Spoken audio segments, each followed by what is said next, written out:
Hello and welcome to Immigration with Andrew. I'm Andrew, and in this video, we will be again discussing the DREAM Act.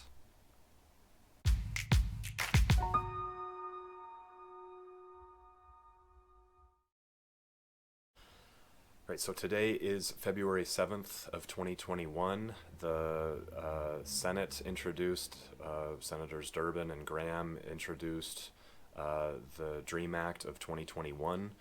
Last week, as of this morning, the text of that bill has not been posted to the Senate website. I'll provide the link in the description to the website for the bill. Maybe by the time you check this, the text will be there.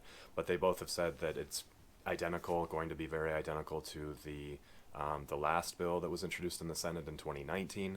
So in this video, I'm going to go through the bill that was introduced in the Senate in 2019. I'll also post a link to the analysis that I did of the bill that passed the House in 2019. I think given the new president and the new makeup of Congress, and especially the Senate, I think the likelihood of the DREAM Act becoming a reality is greater. They've been saying that for 20 years now, but I think it is worth doing these videos to get the message out there. So to be clear, and I'll say this 4 more times I'm sure, but in this video I'm going to be analyzing the bill that was introduced in the Senate in 2019. To my knowledge, it never got even to committee, let alone have a hearing. Definitely didn't pass the Senate, but again, given the current makeup of the Congress, I think that it's worth going through this video, especially given that they say that the text of the new bill is going to be the same as the last bill. So to be clear, right now I'm going to go through the requirements and details of the 2019 bill from the Senate. So check out the video on the bill that did pass the House in 2019, also the videos on DACA, just for some background information, because I'm gonna skip over the background stuff, or try to at least, in this video, just for the sake of time. Once the bill gets introduced and goes through committee, there will be amendments, and so we'll do some new videos to track that progress as well, as we get news. But so far, no real news, just that it's been introduced in the Senate again. They're calling this the DREAM Act of 2021. All right, let's get to it.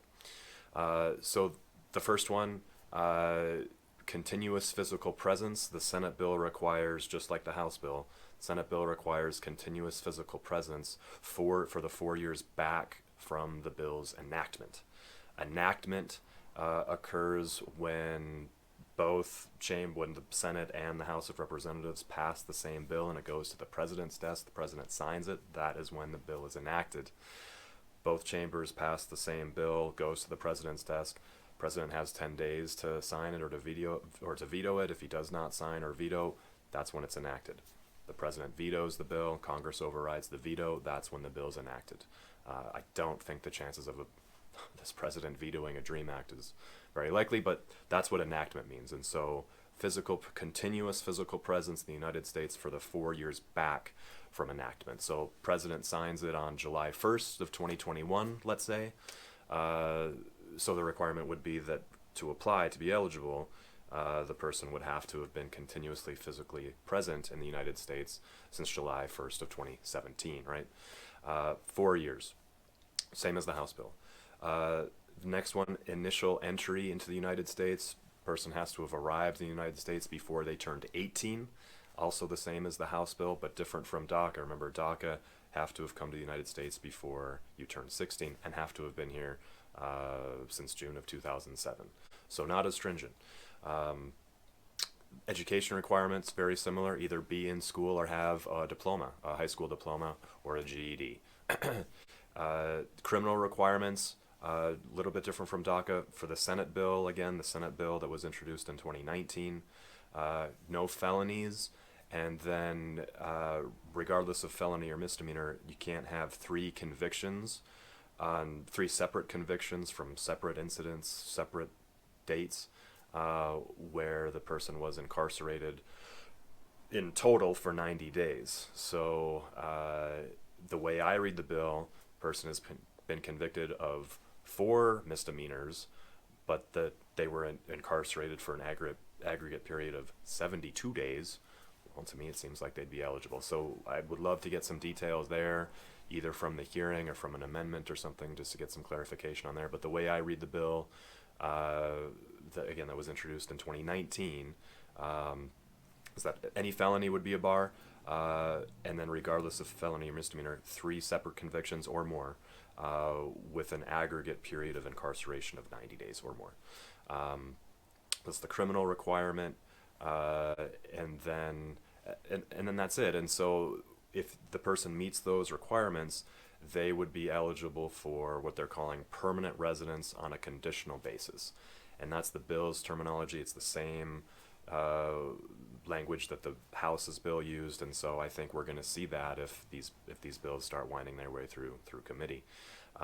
So it's kind of a mouthful there, but permanent residence on a conditional basis. So for the Senate bill, if the person meets those requirements, they will become a permanent resident on a conditional basis for 8 years. Remember that the House's bill provided that it would be a conditional basis. Permanent resident here, you can see, permanent residence on a conditional basis for a period of 10 years. So that'll be one of the differences that'll have to be ironed out in the conference committee, if not beforehand.